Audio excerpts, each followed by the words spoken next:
Greetings and salutations, gang. I'm Jeremy with A to Z Shooting, and all week, instead of being productive, I instead chose to lay around and doom scroll Soldier Systems, your #1 website for tactical gear and military news. And with that, we're finally here. Yes, the weekend before SHOT Show, and what a rush. You can feel the energy and sexual tension in the air.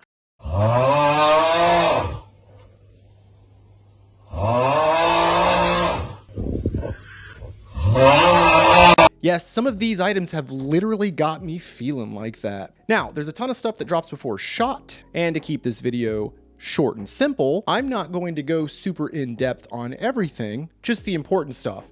So if you need more in-depth info, maybe consider Googling that shit yourself. All right, let's get started. First on our list is the Magpul T-Mag 20-round AR M4 magazine. It's like the 30-round T-Mag that was already released, but this one just lets you load less rounds. And it's clear and slightly green now. In all seriousness, I do appreciate a 20-round magazine and choose to use them for my 300 blackout guns to help differentiate between rounds. And I also hope that a jury will take pity on me and my scary gun if and when I ventilate a home intruder and I'm using a translucent, progressive low-capacity magazine. I don't see why Magpul has chosen to make these more expensive than their non-translucent offerings. I mean, it is about a $10 price difference there. However, I will likely just stick with what I currently have for frugality's sake. I do like these. I do want them. I just hate paying more for really no discernible reason. In fact, I've already picked one up just to check it out to see how it is. And I gotta be honest, I don't know. It's a magazine. What do you expect, right? So either way, okay, moving on. Alrighty. So I want you to know before I say anything else about this entry that this is a $7,000 carry gun. And really, do I need to say anything else? Is there anything that this thing could do for the average shooter that would justify forking over $7,000 aside from the flex? I could probably tell you, but I am trying to keep these segments PG-13. This is a hard pass simply because I cannot imagine paying $7,000 for a carry gun. That's just absolutely outrageous. I think some of these 1911, 2011 manufacturers need to touch grass at some point. Next is the Holosun Ames Pro X2 and Ames Core X2 optics. No longer parallax enslaved, just sort of parallaxed. Holosun's new entries to the Ames line, both the Ames Pro X2 and Ames Core X2, boast higher accuracy through an advanced optical system that supposedly reduces parallax by 50%. The Pro sets itself apart with a solar failsafe and a flip-down cover lens, as well as a multi-reticle system with a ton of options. Corelets get softer aluminum and a 2 MOA dot reticle only. The biggest conundrum when it comes to buying Holosun is not worrying whether it is combat worthy or duty rated. I assure you it is. The real conundrum is if you wish to support the People's Liberation Army of China. And given the public footage they've allowed to be seen of their troops training,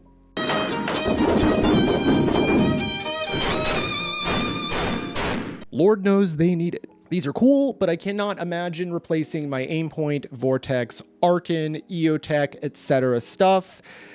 It's a pass for me. Honestly, on top of that too, just using their website, it's frustrating. It's like trying to use a fucking Geocities website from the year 1997. So I, from there, would choose to not purchase something from you for that reason. I'm like, look at this. How long is this going to take? Holy moly. Okie dokie. Speaking of EOTech, they've just released the Voodoo 3-9x32, a short variable power optic. Seriously, it's only an inch longer than an ACOG and far shorter than any other LPVO on the market, but with much more versatility than an ACOG, in my opinion, and with a Delta Point Pro footprint, which means I've finally found something else that I can put a Vortex Defender on. Fog, water, and shock resistant. They also feature an illuminated reticle with 10 brightness settings. It is, however, a second focal plane design, which may be a miss for some folks. However, with an MSRP of $1,059, which in my opinion for something like this isn't super offensive, and considering how short it is, it would probably pair well with a clip-on thermal unit if that sort of thing applies to you. I do have to say I like this and would love to get my hands on one. I want one of these. Iron Snake. Is it an 80s band? Is it an 80s movie? It is, in fact, a French thermal reflex sight from the same people who brought you the Ecotty, and it's pretty cool. Listen, you all know IFW America the most, but sometimes those Euros do something. Sometimes they cook over there. And what's cool about the Iron Snake is that you can use it day or night as your primary optic. So there's no weight of an additional clip-on thermal optic, and it works with magnifiers. Honestly, the video itself is super cool and shows the cool spaghetti men being canoed by the frogs, which is awesome. There is, however, no MSRP as this is still in development with no guarantee that we'll get this stateside anytime soon. This is awesome. I want one of these. I picked up a pair of OTB boots over a decade ago while I was in the military, and I still own them to this day.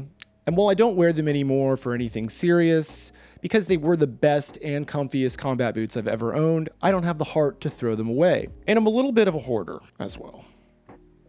OTB was purchased by New Balance in 2010, and for a while I kind of forgot about them, only remembering them when I'd come across those boots while moving boxes in the garage around.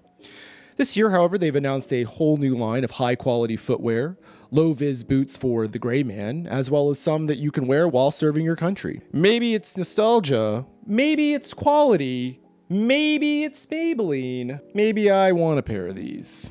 I like these and will probably end up buying a pair. Fair warning, I have grotesque, freakishly long fingers, and so far, Magpul has been the only company to accommodate my heinous disability. The Breach 2.0s are like armor for your hands, thanks to the D30 knuckle protectors, as well as flash and fire resistant thanks to the goat skin leather and Nomex material. If you're a Glonk guy like myself, you'll appreciate the Magpul Gun Gusset, gusset overlay that provides additional reinforcement, protecting you from slide bite, with an MSRP of $74.99. As long as the 2XL fits my gargantuan fingers, I will likely pick these up. The FN Reflex series isn't new, it came out in 2023, but the bottom line is, I want a single stack carry pistol, but haven't bought one yet because not everyone makes them for people with bigger hands, or monstrous, grotesque, gargantuan fingers.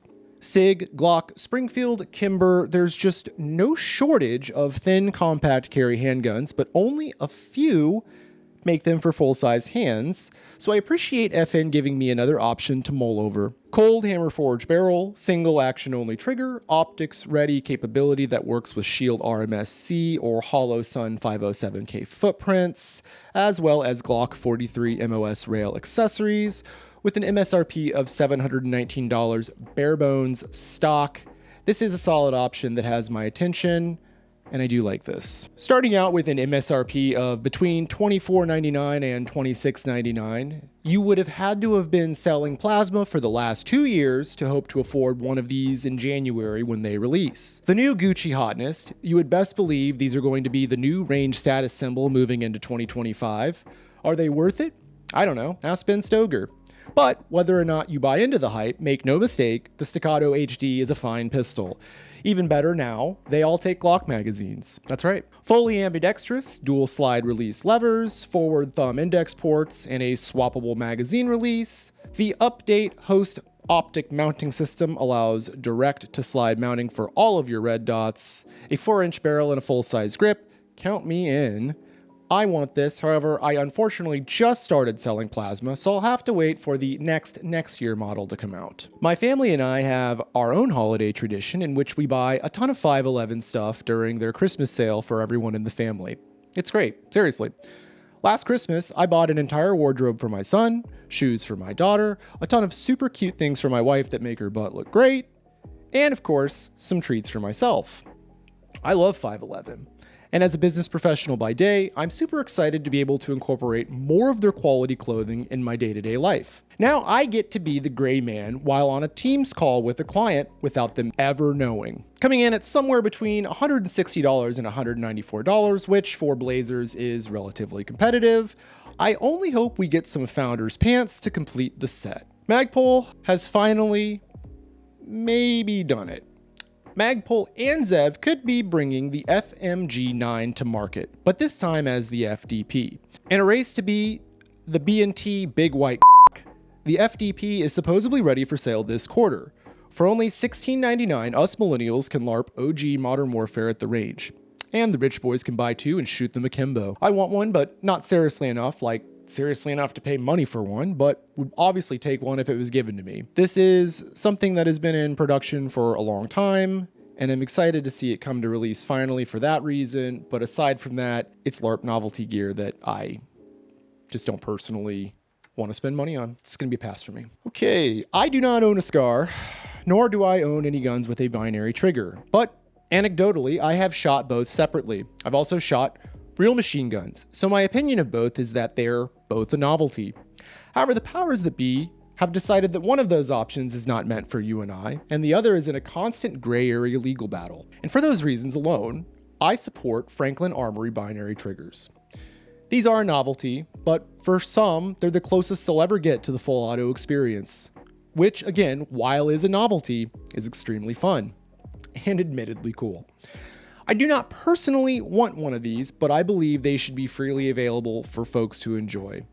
So I don't seriously want one of these, but I don't want them to go away because that's not cool. Okay, some will say Law Tactical is pushing the envelope for the average AR user to be able to customize and modify their gun as they see fit, while others will say it's purely SIG MCX cope. Whichever side of the fence you're on, Law is still making it possible to SIGify your PSA AR whether you like it or not. And if that makes a single SIG fanboy crash out, then I FW it. I might take a more serious look in 2025 at the Eric system for one of my rifles, so let me know in the comments if you think that's something I should do.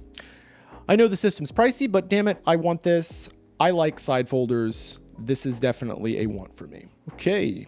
This one falls into the so ugly and cumbersome that I can't tell if I like it. On one hand, it does give your Glock a similar outline to Officer Alex Murphy's service pistol in RoboCop. On the other, it adds the equivalent of another handgun slide to your overall length. It's a big old suppressor that doesn't require a threaded barrel and instead attaches via the accessory rail. This evidently results in very little point of impact shift, as well as negating the need for a Nielsen device or booster for cycling. It's definitely not winning in the looks category necessarily, but it is user serviceable, so you can clean it, which is a plus.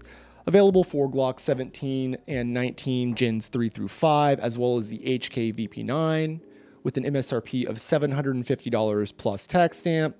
It's not for me, but I still think it's cool. I'm going to keep this one short and sweet. Smith & Wesson K&J frame revolvers without the Hillary hole. Whether or not this makes Hillary hole variants more or less expensive, I do not know, but truthfully, I don't care. I understand for some boomers, this is the hill they wish to die on. I personally just want a cute little snubby. These are timeless, and I want a Model 36 Classic as well as a Model 19 Classic. Depending on the cost, I definitely want one of these. All right, folks, well, that wraps up everything from last week. If I missed anything, please let me know in the comments. Aside from that, feel free to drop me a like, hit subscribe. It definitely helps me out in growing the channel. Thank you all so much, and I look forward to next week when we scour soldier systems for more things that I want or don't want. Thank y'all. Have a great day.